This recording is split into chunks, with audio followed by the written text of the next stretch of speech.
دوسری بات یہ کہ فرمایا کہ میں دن میں 70 مرتبہ، بعض روایتوں میں آتا ہے بعض روایتوں میں 100 مرتبہ میں استغفار کرتا ہوں، اللہ تبارک و تعالیٰ سے مغفرت مانگتا ہوں۔ حالانکہ نبی کریم صلی اللہ علیہ وسلم سے اول تو کوئی گناہ سرزد ہو ہی نہیں سکتا، معصوم بنایا اللہ تبارک و تعالیٰ نے، اور اگر کوئی چھوٹی موٹی غلطی ہوئی بھی ہو تو اللہ تعالیٰ نے اس کی مغفرت کا اعلان فرما دیا، لیکن استغفار فرما رہے ہیں، زبان استغفار سے تر ہے، اس لیے کہ اللہ جل جلالہ کے جاہ و جلال کا جو مرتبہ سرکار دو عالم صلی اللہ علیہ وسلم کے سامنے ہے، اس کو سامنے رکھتے ہوئے اپنا ہر عمل اللہ تبارک و تعالیٰ کے شایع نشان نظر نہیں آ رہا،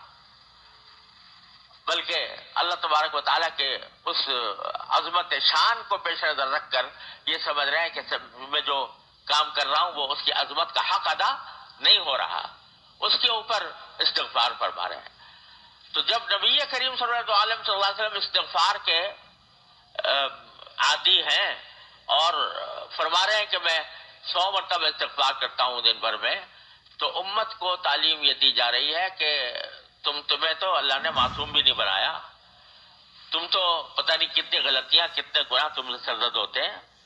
تو اپنے آپ کو اللہ تبارک و تعالیٰ سے استغفار کرنے کی عادت ڈالو، یہ عادت ڈالو کہ ہر وقت ہر تھوڑے تھوڑے وقفے سے اللہ تبارک و تعالیٰ کی بارگاہ میں مغفرت طلب کرو، یا اللہ میں آپ کا بندہ ہوں، میرے گناہوں کو معاف فرما دیجیے، یا اللہ میں آپ کا بندہ ہوں، میرے گناہوں کو معاف فرما دیجیے۔ یہ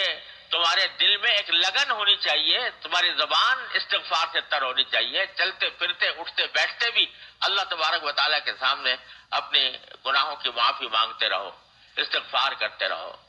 یہ اللہ تبارک و تعالیٰ نے استغفار ایسی نعمت عطا فرمائی ہے، ایسی نعمت عطا فرمائی ہے کہ جس کی کوئی قیمت نہیں ہو سکتی۔ کتنا ہی بڑا گناہ ہو، کتنا ہی بڑا گناہ انسان کر گزرا ہو، لیکن اگر وہ اللہ تبارک و تعالیٰ کی بارگاہ میں حاضر ہو کر مغفرت مانگ لے، استغفار کر لے، تو اللہ تبارک و تعالیٰ اپنے فضل و کرم سے انہوں نے اعلان کر رکھا ہے کہ معاف ہے۔ 70 سال گناہوں میں گزارے، بڑے بڑے گناہوں میں گزارے، لیکن آخر میں جا کر اللہ تبارک و تعالیٰ کی بارگاہ میں اس نے اگر توبہ کر لی اور استغفار کر لیا تو اللہ تعالیٰ فرماتے ہیں التائب من الذنب کمن لا ذنب لہ، جو گناہ سے توبہ کر لے وہ ایسا ہو جائے گا جیسے کہ اس نے گناہ کیا ہی نہیں تھا۔ اور ہمارے حضرت حکیم الامت مولانا تھانوی رحمۃ اللہ علیہ نے فرمایا کہ جب بندہ استغفار کرتا ہے، اللہ تعالیٰ سے اپنے گناہوں کی معافی مانگتا ہے، تو اللہ تبارک و تعالیٰ صرف اتنا نہیں ہے کہ معاف کر دیا یعنی اس کی سزا نہیں دیں گے، اس کا عذاب نہیں دیں گے، صرف اتنی بات نہیں ہے، بلکہ نام اعمال سے مٹا دیا جاتا ہے وہ گناہ، نام اعمال سے مٹا دیتے ہیں۔ یعنی ایک صورت تو یہ تھی نا کہ جب آخرت میں نام اعمال آئے تو اس میں گناہ بھی درج ہوں لیکن ساتھ میں یہ لکھا ہوا بھائی اس سے توبہ کر لی، اس سے مغفرت مانگ لی، تو ڈیبٹ کریڈٹ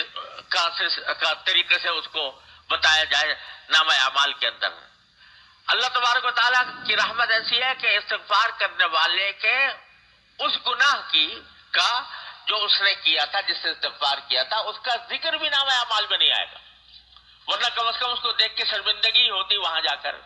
آخرت میں کہ آخر میں نے کیسے گناہ کیے تھے۔ اللہ میں کہتا ہے چلو سب میں نے معاف کر دیے، تمہارے نامہ اعمال سے مٹا دیا۔